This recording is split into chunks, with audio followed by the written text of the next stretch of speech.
Assalamu alaikum dear students. Today we are going to discuss history of class 8th and today's topic is which problems Bengal faced. तो कल हम पढ़ रहे थे कि बंगाल में कौन कौन सी इकोनॉमिक जो क्राइसिस हुई थी, कौन कौन सी हुई और किस तरह फिर लोग जो थे आर्टिजन या पीजेंट जो थे उन्होंने बंगाल को छोड़ दिया, यानी वो बंगाल को छोड़कर चले गए।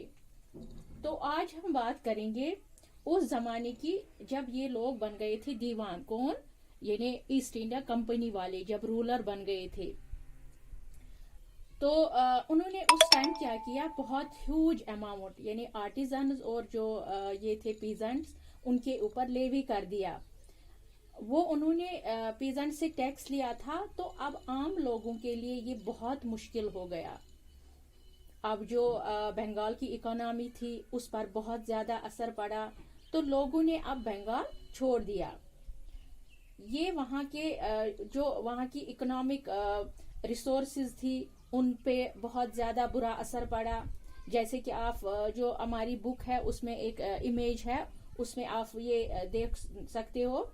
इसके बाद एक और चीज हुई, वो क्या, a big famine hit Bengal in 1770 में। तो बंगाल में क्या हुआ, 1770 में एक बहुत बड़ा फैमाइन हुआ। फैमाइन आपको पता है, फैमाइन यानी सिक्योरिटी ऑफ फूड, यानी फूड की शॉर्टेज हुई, जिसको हम ये कहेंगे कि वहां कहत पड़ गया, खाने के लिए कुछ नहीं उनको वहां था।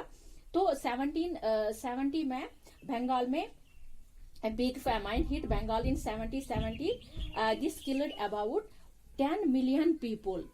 किससे, फैमाइन से वहां 10 मिलियन पीपुल जो थे वो मर गए। और इससे बंगाल में एक बहुत बड़ा फैमाइन आया, यानी कि वहां पर इस तरह का माहौल हुआ जिसकी वजह से 10 मिलियन लोग जो थे वो मर गए। तो अब 1/3 ये 1/3 पॉपुलेशन, अबाउट 1/3 पॉपुलेशन जो उस टाइम की बंगाल की थी वहां से वॉश आउट हो गए थे। Some of them had left the place because there was no food, no resource of money. वहाँ कुछ नहीं ये था, यानी बहुत ज्यादा असर पड़ गया था बंगाल पे, यानी बंगाल के लोगों को बहुत सारी ये सामना करना पड़ा प्रॉब्लम्स का, मुश्किलात का। तो दूसरी इमेज है आपकी बुक में, इस इमेज में आप देख सकते हैं कि यहाँ पर क्या देखा गया कि उस टाइम के जो लोग थे उनकी कितनी बुरी हालत हुई थी। उनके पास कुछ भी नहीं था, ना उनके पास फूड था, ना उनके पास यानी मोनी था। वो उनकी हालत इतनी बुरी थी, बीमार थे, खाने को भी कुछ नहीं था, पैसे भी नहीं थे। यानी यहाँ पर हम ये कह सकते हैं कि बहुत ही बुरी कंडीशन थी बंगाल के लोगों की, और उनको बहुत ज्यादा प्रॉब्लम फेस करना उस टाइम करनी पड़ी। उनको बहुत सारी प्रॉब्लम्स का सामना करना पड़ा उस टाइम उनको। तो ये सब हुआ था कब, 1770 में, यानी फैमाइन हुआ था, 10 मिलियन पीपल मर गए थे, बहुत सारी प्रॉब्लम्स हुई थी।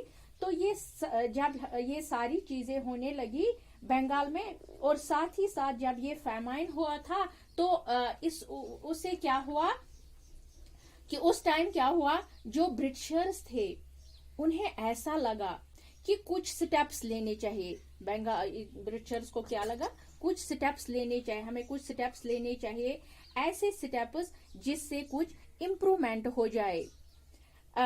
अब ये इम्प्रूवमेंट का मतलब मैं आपको समझाऊंगी। इम्प्रूवमेंट का मतलब है, सबसे पहले उन्होंने सोचा we should do something to improve the agriculture, यानी हमें पहले वहां की जो एग्रीकल्चर कंडीशन थी हमें उसी को संभालना है, हमें उसी को इम्प्रूव करना है।